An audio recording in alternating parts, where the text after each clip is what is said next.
Let me say something that might surprise you. The Rust debate in the Linux kernel, it's not really about memory safety. It's not about syntax. It's not about borrow checking. And it's really not about whether Rust is better than C. Wait for the comments to go mad. It's about governance. It's about influence. It's about maintenance responsibility. And it's about who shapes the future of one of the most important operating systems on the planet. And I say that as a FreeBSD user and Windows and Mac OS. Linux is important because it powers not only these, but a ton of other things. Now, before this turns into a BSD versus Linux thing, because that's not what this video is, it's about people who care about operating system architecture, governance models, and long-term sustainability. As a FreeBSD user, this is fascinating, because what's happening with Rust in Linux is really about how large open source projects evolve, and what happens in Linux could happen in other operating systems, BSDs, Windows for better or worse, Mac OS, all of them. Let's dive into this.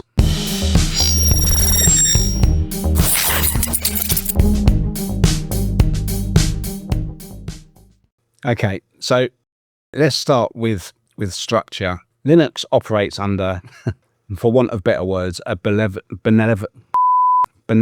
dictator model. Linus at the top, subsystem maintainers underneath, and then contributors.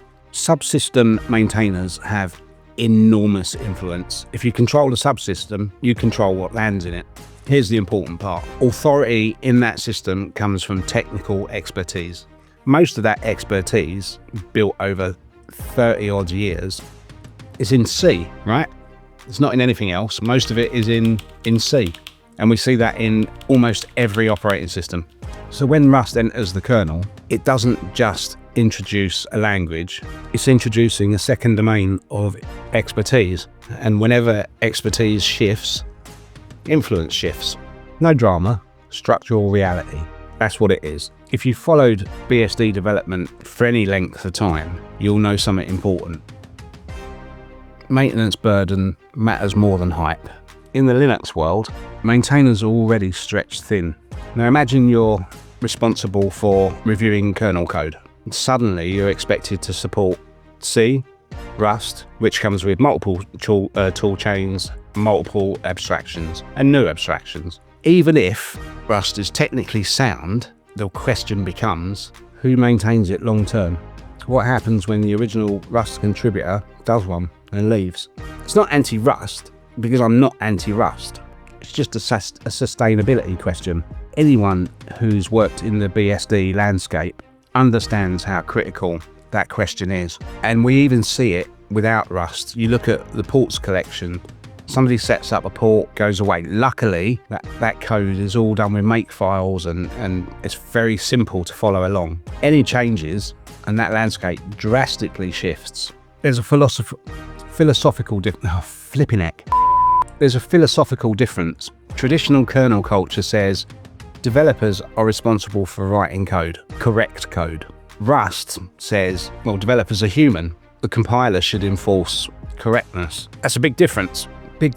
And to long-term C developers, it feels like a restriction, a constraint. To Rust developers, it feels like progress. There's no right or wrong here. Change. It's a generational shift in system programming. And big, mature projects don't absorb generational shifts quietly. They debate them, sometimes loudly, and we see that a lot. Even comments in my videos, Rust this, Rust that. And I had actually promised myself I wasn't going to touch this, but it's time to. Here's where it gets interesting. A lot of Rust support in Linux comes from major corporations, Google, Microsoft, cloud vendors. And why? Well, it's really simple. Memory safety reduces CVEs.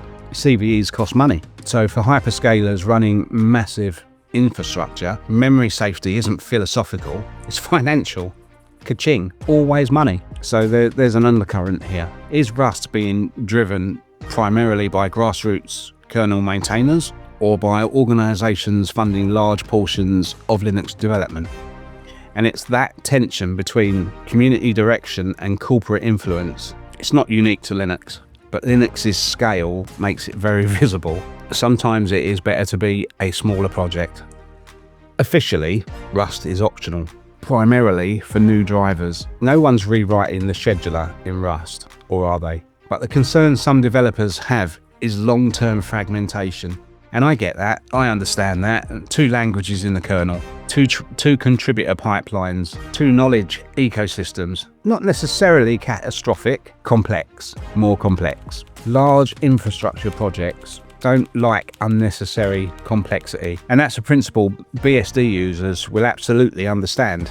Small community, small project, no unnecessary complexity. We've seen heated mailing list discussions, strong opinions, some frustration from maintainers, but it's important to frame this correctly. Linux has always had a blunt, high-intensity development culture. It's not chaos, it's organised chaos. It's structural tension during change. Rust didn't create that, just landed in the middle of it. Let's be clear, Rust is not replacing C in Linux. It's just not. Linus supports cautious integration. The adoption has been incremental, slow.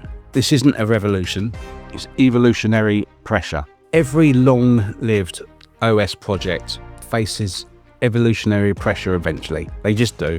New hardware, new threat models, new development paradigms. The question is never change or no change. It's how do you manage change without destabilizing hell? It's how do you manage change without destabilizing governance? That's the real debate. Now, I'm going to step back a bit. Coming from a BSD mindset, this is fascinating to watch. Like I said earlier, not because one side is right or wrong, but because it highlights something deeper. The larger, more corporate integrated a project becomes, and FreeBSD is on its way to that, think Netflix, Sony and others, the more governance becomes political. So Rust is not the problem, Rust is the catalyst. The debate is really about authority, sustainability, long-term maintainership, and who carries that responsibility when things go wrong. That's an operating system question, not a language question. And that's why it matters. So, I'm curious. From a systems perspective, not a tribal one, do you think multi-language kernels are inevitable? Or does long-term simplicity matter more than short-term safety? Keep it thoughtful in the comments. This isn't Linux versus BSD. It's really not what this is about. It's about how serious operating systems evolve. That's a conversation worth having. Cheers, everybody. I wonder what I forgot to do today.